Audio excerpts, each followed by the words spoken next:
Welcome back to our show. I'm Chuck Friedman, host of Developer's Edge, and I'm excited to be joined again by our producer, Addison Snidel. Hi, Addison. Hello, how are you doing?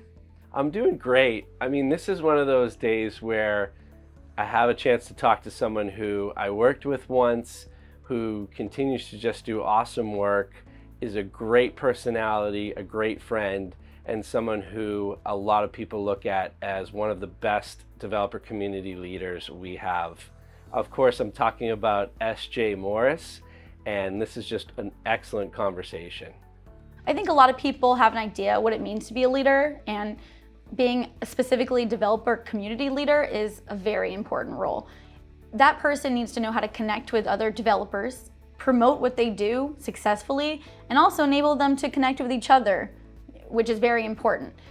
SJ was meant for this role, I believe, and I'm really excited for everyone to get to know her today. Yeah, there's a lot of awesome takeaways from this episode. Very happy to share it and so grateful SJ was able to be a guest on Developer's Edge.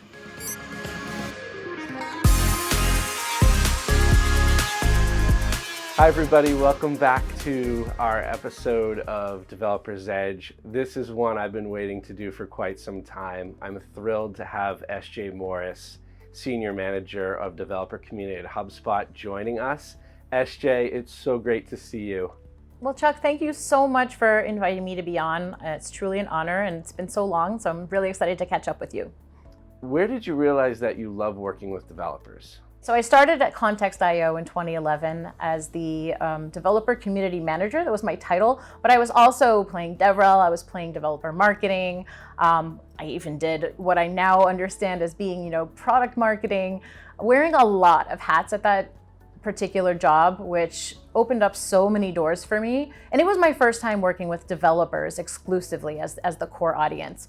The product was called Context.io. It was an email API. Essentially, we were rolling out in a time when SendGrid was popular, when Twilio was getting their first rounds of funding, and APIs as products were truly becoming valid business opportunities for companies to pursue and for founders to pursue. And so the timing of that was so interesting. I had some knowledge of working with developers in previous roles, never as an exclusive audience, but also some minimal exposure to APIs.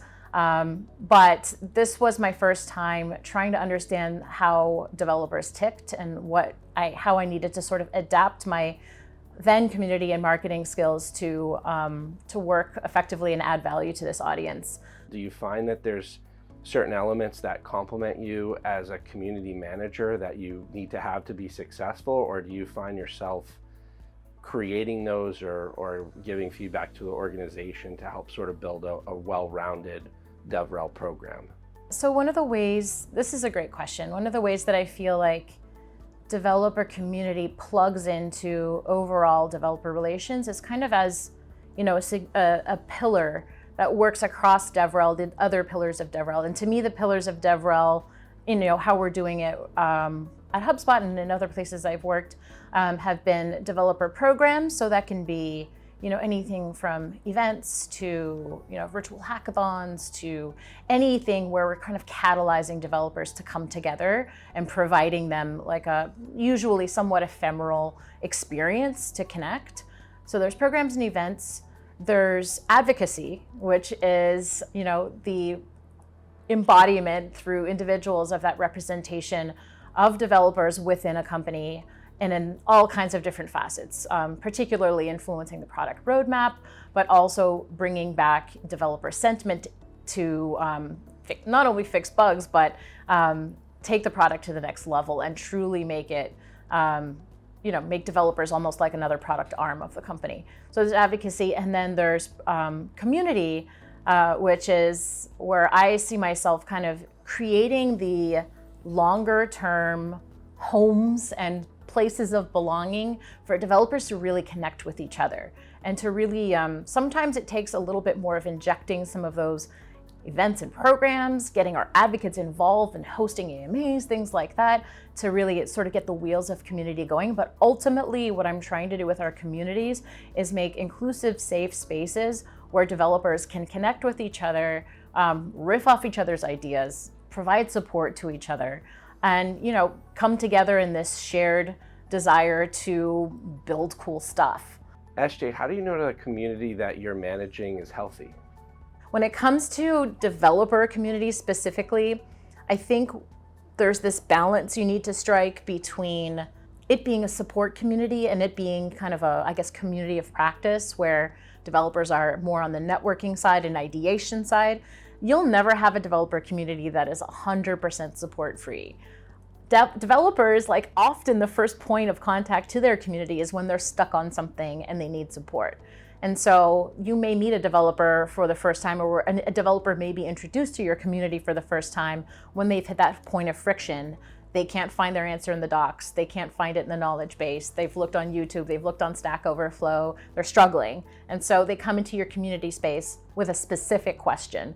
And what I found is that that's often a great introduction for them. And so I want to see fellow developers go in and answer those questions so we can start to get them more involved in the community.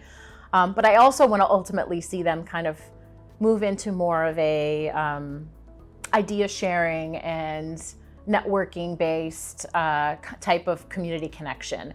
So it's always going to be a balance of those two things. So I do feel like seeing how many sort of posts are going in and getting those answers is one of the ways you can tactically measure that and put numbers to it. We've been working, in and around each other in our careers for the last, 10, 12 years. We've both been at lots of different companies, but from your perspective, with the roles that you've had and the companies you've worked with, where do you see DevRel going in the future? Like, what do you think is coming? It's amazing that you, of all people, asked that, because I think the most important thing, especially where we're also remote and virtual and distributed, is community and a sense of belonging. I think that some of the giant providers have kind of stolen the show a little bit, where it's like Kleenex, it's household names, and I'm a coder and I've built my skill set on the foundation of this platform. And I think developers really identify with skills and how they've established themselves based on sort of their expertise. And it could be a language, but it also could be like a cloud platform. And I think that, once you're into using a tool set for a particular platform, and as you noted, you've gotten past and hopefully validated the quality of the documentation, the APIs, the SDK, what have you, you're now looking in to say, what are my peers here like? What can we provide each other?